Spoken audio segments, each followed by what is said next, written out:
시청자 여러분 안녕하세요. 혼자 다 아는 남자 혼다입니다. 오늘은 몽골 비사에서 칭기스칸의 가장 대표적인 조상이라고 할 수 있는 보돈차르에 대한 이야기를 해보도록 하겠습니다. 이 인물은 몽골 비사에서 처음으로 인간관계가 완전히 단절된 단순한 개인인데도 몽골 비사가 주목하는 그런 인물인데요. 그거는 이 인물이 단독자로서 초원의 혹독한 환경에 적응하면서 여러가지 면에서 몽골족의 중요한 정체성을 확립한 그런 인물이기 때문인데요. 또 이 인물은 칭기스칸과 떼어놓을 수 없는 한 인물이 이 세상에 존재하게끔 한 그런 인물입니다. 오늘은 이 인물 보돈차르에 대해서 이야기를 해보도록 하겠습니다.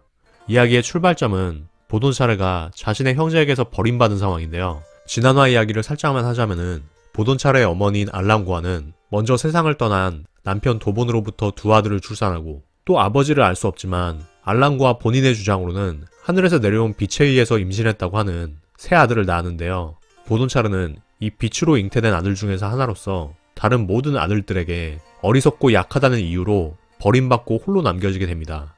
그리고 나머지 내형제는 가축과 식량을 나눠 가지게 되는데 이 보돈차르에게만 전혀 몫이 남겨지지 않은 채 자신의 몫을 전혀 받지 못한 채 보돈차르는 버림을 받게 됩니다. 이러한 이야기의 배경은 원시적 유목사회라고 할 수가 있는데, 이런 사회는 분배의 공정성과 같은 고차원적인 담론은 전무하고 인간관계에서 물리적인 힘이나 권위가 있어야만 정말 의미 그대로의 생존이 가능한 그런 환경이었을 겁니다.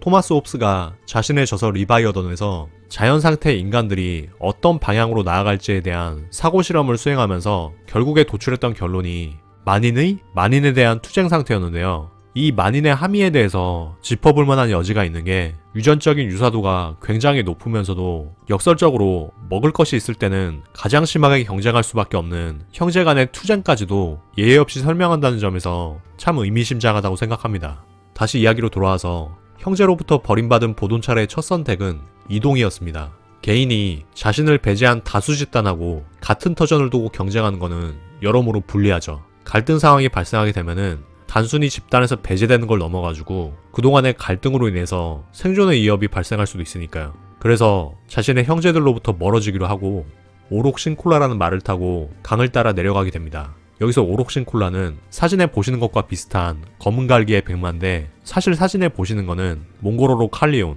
한자어로는 한 번쯤 들어보신 적이 있을 가리온입니다. 오록신콜라는 이런 백마와 유사하면서도 그 흰빛 속에 푸르스름한 기운이 도는 그런 말이라고 하는데요. 이런 말에 대한 섬세한 어휘는 아무래도 말이 생활의 중심일 수밖에 없는 몽골 초원의 문화적인 환경을 잘 대변하는 어휘라고 생각을 합니다. 버림받은 보돈차르는 죽으면 죽고 살면 살리라 하는 각오로 오농강을 따라 내려가게 되는데요. 이 보돈차르의 각오를 보면 떠오르는 게 이순신 장군의 명언인 필생즉사 필사즉생, 이 얘기일 겁니다. 두 말이 서로 대비되는 면이 있지만 두 가지 이야기 모두 맥락상의 충분한 타당성을 가지고 있습니다. 먼저 보돈차르가 남긴 죽으면 죽고 살면 살리라 하는 거는 집단의 구속이 없어진 개인으로서 자신이 생의 의지를 가지지 못하고 무기력하게 되면 죽게 되고 혼자라도 잘 살아가겠다는 의지를 가져야 결국에 생존하게 된다는 그런 속박 없는 개인의 자유로운 생의 의지를 표현한 그런 말이라고 생각을 합니다. 그리고 이순신 장군의 말에서 필사즉생은 일종의 멸사봉공이라고 생각을 합니다. 개인이 자신의 사리사욕을 죽이고 집단을 살리기 위해서 움직여야 군조직의 승리를 통한 백성과 국가의 보호가 가능하다, 이런 이야기였던 것으로 보입니다. 또한 당시의 상황이 굉장히 혹심했기 때문에 제대로 싸운다면은 반드시 살 수는 없는 상황이었을 겁니다. 그런데 그런 상황에서 필생을 생각한다는 것은 결국에 군의 단합을 해칠 수밖에 없고 군이 패배하게 되는 그런 길이라는 것을 자신의 말에 담은 것으로 보입니다. 사실 이순신 장군의 이 말의 원래 출전은 오자병법인데요. 이 오자병법의 원전에는 이순신 장군의 필생즉사가 행생즉사라고 되어 있습니다.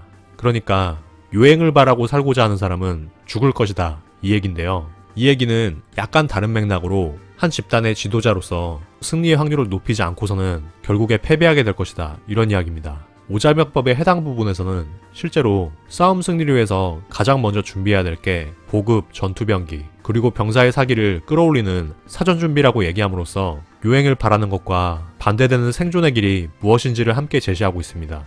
오난강을 따라서 내려간 보돈차르는 발존섬이라는 강의 섬에 풀막을 짓고 살게 되는데요. 이거는 강의 섬이 초원의 본토와 물을 통해서 격리가 되어 있기 때문에 초원의 위협 환경과 격리되어 있고 또 강에 섬이 있게 되면은 물길이 좁아지기 때문에 거기에 그물을 치고 물고기 잡이도 가능한 그런 몇 가지 장점들 때문에 이런 선택을 했던 것으로 보입니다. 하지만 이런 자잘한 수단 가지고는 생존을 이어갈 수가 없었을 겁니다. 그래서 보돈차르는 자신의 생계를 이어갈 수단에 대해서 진지하게 고민을 하게 되는데요. 여기서 보돈차르의 개성이 두드러지게 나타나게 됩니다. 보돈차르는 자신의 단점을 보완해줄 강한 존재를 찾게 됩니다. 인간들은 형제들조차도 자기한테 등을 돌렸기 때문에 보돈차르는 자연물로부터 도움을 얻게 되고 그 자연물이 바로 매였습니다. 이렇게 보돈차르는 몽골비사에서 처음으로 매사냥을 시도하게 되는데요. 참고로 매사냥은 생각보다도 훨씬 더 전통이 오래돼서 기원전 3000년부터 2000년 사이에 중앙아시아나 몽골평원에서 발원했다는 게 일반적인 설입니다. 몽골비사는 보돈차르가 매를 어떻게 활용했는지 이야기하기에 앞서서 먼저 매의 사냥감이 없을 때 보돈차르가 어떻게 대처했는지 그 극한 상황에 대한 설명을 먼저 하고 있습니다. 이걸 통해서 보돈차르의 생존력, 더 나아가서는 원시인류의 생존법을 엿볼 수가 있는데요. 매의 사냥감이 없을 때는 인간보다 먹이 탐색 능력이 훨씬 뛰어난 이리의 탐색력을 활용하게 됩니다. 그래서 이리가 막다른 곳으로 몰아넣은 그런 짐승들을 사냥하게 되는 거죠. 사나운 이리와 먹이를 두고 경쟁하게 되면은 자신의 안전조차도 굉장히 위협될 수가 있기 때문에 차라리 발상을 전환해서 이리를 몰이꾼이나 사냥개처럼 몰이사냥에 동원한다고 생각을 하고 그 사이에 궁지에 몰린 동물을 활로 사냥하는 그런 방법을 취하려고 한 겁니다. 자기를 배려하지 않고 움직이는 자연물도 자기를 위해서 이용하려는 그런 재해가 엿보이면서도 상당히 기회주의적인 면모도 보이게 되는데요. 이거는 유목 집단이 주로 행한 몰이사냥의 전형을 보여주면서 훗날 전쟁 수행 시에 전술로도 발전된 이 몰이사냥의 메커니즘을 처음으로 소개해주고 있습니다. 하지만 이론과 실제가 항상 다르듯이 인간을 도울 의지가 없는 이리를 자신한테 이롭게 활용하는 게 쉬운 일만은 아니었습니다. 이리에게서 먹이를 성공적으로 가로채지 못할 경우에는 이리가 먹다 남긴 고기를 섭취하게 되는데 이거야말로 일반적인 원시인류의 육류 섭취 방법이었습니다. 그나마 겉에 붙은 살코기가 남아있지 않을 경우에는 육식동물이 먹기 힘든 뼛속고기 그리고 두개골 내에 있었던 뇌 같은 것을 먹을 수밖에 없었고 이런 곳의 고기를 빼내먹기 위해서 도구를 발전시키고 그 도구의 발전을 통해서 결과적으로 지능도 발전됐다는 게 많은 연구자들의 학설이죠. 이렇게 혹심한 시기를 겪고 봄이 되었을 때 비로소 대박이 터지게 됩니다. 이 시기는 오리와 기러기가 초원으로 날아오기도 해서 매사냥의 성황기라고 볼 수가 있는데 오늘날에도 몽골 울란바토르에서 봄의 검독수리 축제라는 매사냥 축제가 있을 만큼 매사냥의 성황기였습니다. 보돈차르는 이 시기에 매를 통해서 어마어마한 새들을 잡아들이게 되는데 이런 잉여 식량을 보존하기 위한 몽골족의 노하우가 여기서 나타나게 됩니다. 몽골이 건조한 지역이니만큼 소금 같은 것으로 절여서 고기의 보존성을 높인 다음에 이걸 나무에 걸어가지고 건조하게 되면은 장시간 보관할 수 있는 그런 육포로 만들 수가 있었을 겁니다. 그래서 비사에 기록된 시든 나무들마다 비린내, 마른 나무들마다 누린내 라고 하는 거는 잡아들인 식량을 비축하기 위한 비축의 냄새였다고 볼 수가 있습니다. 이런 부분들을 놓고 보면은 제가 서두에 보돈차르는 혹독한 자연환경에 적응하면서 몽골족의 정체성을 확립했다고 말씀을 드렸는데 그에게 이런 역할을 하는 게 가능했던 이유는 자신의 현실에 대한 빠르고 정확한 인지가 있었기 때문이라고 생각을 합니다. 흔히들 요즘 하는 얘기로 메타인지가 좋다고도 하고 자신의 상황에 대해서 잘 알고 자신의 상황을 개선시킬 수 있는 개선책을 빠르게 실행으로 옮긴다는 그런 의미가 담겨 있는데 보돈차르야말로 정확히 그런 유형의 인간이었던 것으로 보입니다. 이렇게 성과를 거두는 보돈차르 주변으로 조금씩 사람들이 몰려들기 시작합니다. 혼자 지내는 보돈차르 주변에 한 무리의 사람들이 이동해 오는데 이 사람들은 매사냥으로 성과를 거두고 있는 보돈차르 주변에서 한동안 머무르면서 보돈차르가 잡아들인 고기를 받고 그 대가로 아이락을 내줍니다. 이 아이락은 말이나 양, 염소, 야크, 젖소 이런 동물들의 젖을 막대기로 저어가지고 오래 두게 되면은 신맛을 내면서 알코올이 나는 그런 술이 되는데요. 이 술이라고 볼 수가 있습니다. 그러니까 보돈차르에게는 식량의 잉여, 이 잉여 수단을 통해서 술이라는 유의의 수단까지 구비할 수 있게 된 그런 상황의 개선이 이런 이야기를 통해서 암시가 되는 겁니다. 보돈차르 주변에 머물렀던 이 사람들은 자연스럽게 보돈차르의 생산수단인 매가 탐났을 겁니다. 그래서 일정 대가를 주고 보돈차르에게 이 매를 받을 수 있을까 타진을 해봤지만 보돈차르가 자기의 복덩어리인 이 매를 줄 리가 만무했습니다.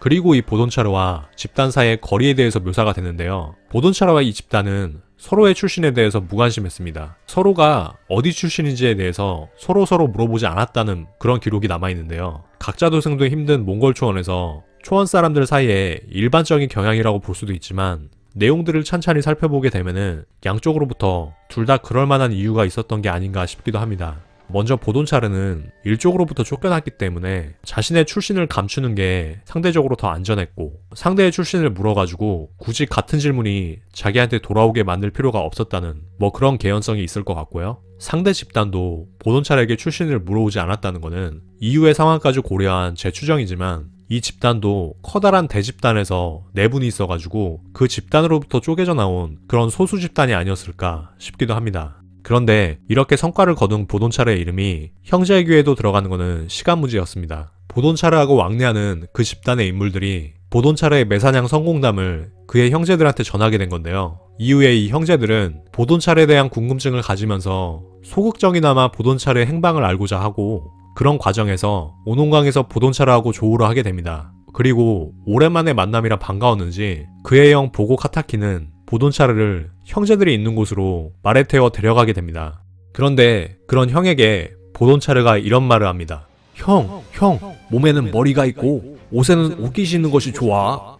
그리고 보고 카타키는 그 말을 무시하게 되는데요. 이게 무슨 말인가 하면은 좀 생각을 해볼 여지가 있습니다. 곰곰이 뜯어보면은 몸에는 머리가 있는 것, 그리고 옷에는 옷깃이 있는 게 좋다는 그런 말은 좀 추상화해서 얘기하자면은 하나의 개념화된 존재에는 구분된 세부 부분이 있는 게 좋다, 이런 말로 바꿀 수가 있습니다. 근데 이것 자체는 말이 안 되는 얘기죠. 일종의 넌센스인데, 좋다 나쁘다의 가치 판단 영역이 아니고 이거는 몸에는 머리가 있고 옷에는 옷깃이 있는 게 당연하니까 사물 구성 자체의 특징이라고 볼 수가 있을 겁니다. 그런데 어떤 사물의 세부 부분들은 처음에는 병렬적으로 존재하죠. 그러니까 무슨 얘기냐면은 사람 전신에는 머리도 있고 팔도 있고 다리도 있고 그런 식으로 얘기가 되겠죠. 그런 여러 가지 부분들이 병렬적으로 존재하지만 시간의 흐름에 따라서 자연스럽게 중요도나 위계에 대해서 생각을 해보게 되면은 인간의 몸에서 가장 중추적인 기관이 머리가 되고, 옷의 경우에는 사람의 목이나 소매 부분이 위치해가지고 착용감이나 기능성에 가장 큰 영향을 주는 부분이 옷깃이라고 볼 수가 있을 겁니다. 그러니까 보돈차르는 쉽게 말해서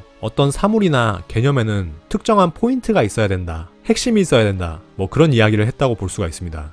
그런데 곰곰이 이렇게 뜯어보게 되면은 일종의 지혜를 담은 말이지만 말이 너무 엉뚱해서 여기에 귀를 기울이지 않는 경우가 많이 있을 수가 있죠. 저 같은 경우도 보돈차르 같은 스타일의 약간 선문답을 하는 친구가 있었는데, 당시엔 제가 뭘 모르고 하는 얘기마다 좀 이상한 소리를 한다, 이렇게 좀 치부를 했었는데, 이제 와서 혼자서 그게 이 말이었구나 하면서 뒤늦게 깨달음을 얻는 그런 부분들이 있습니다. 근데 보돈차르 입장에서는 형이 도저히 알아듣지를 못하니까 좀 더 쉽게 이야기를 합니다. 그 이야기는 자신과 교류했던 그 무리는 사람들마다 구분도 없고 위계도 없는 그런 똑같은 사람들이라서 만만하다, 이런 얘기였습니다. 똑같고 만만하다는 얘기는 그 집단에 위계가 없는 것은 물론이고 구성원의 장점에 따른 역할 분담도 이루어지지 않은 그런 집단이었다는 이야기입니다. 이런 절대적인 평등이 유지되는 집단은 거칠게 추정을 해보자면은 신생 집단일 가능성이 큽니다. 거대하고 오래된 집단은 좋든 나쁘든 위계성을 가질 수밖에 없으니까요. 그런 점을 가지고 좀 추정을 해보자면은 어떠한 큰 집단에서 불만을 품고 나온 수평적인 인물들이 모여서 만들어진 집단이 이 집단이었다고 봅니다.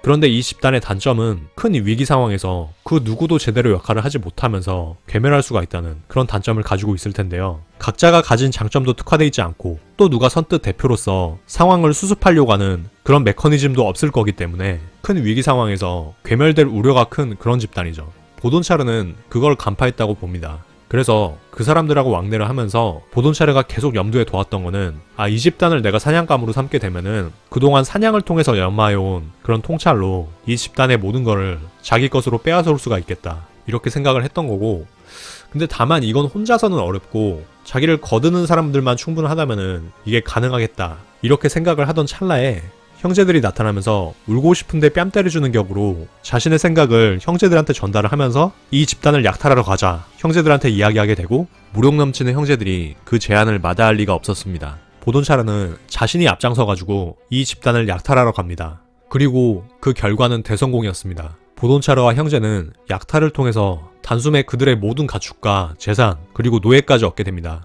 또 여기서 보돈차르는 한 임신한 여자를 데려와서 그 여자를 아내로 삼는데요. 이게 바로 앞으로의 이야기에서 쭉 이어질 약탈론의 원형이라고 볼 수가 있습니다. 이 약탈론은 이후로도 반복되면서 계속해서 극적인 장면을 만들어내게 되죠.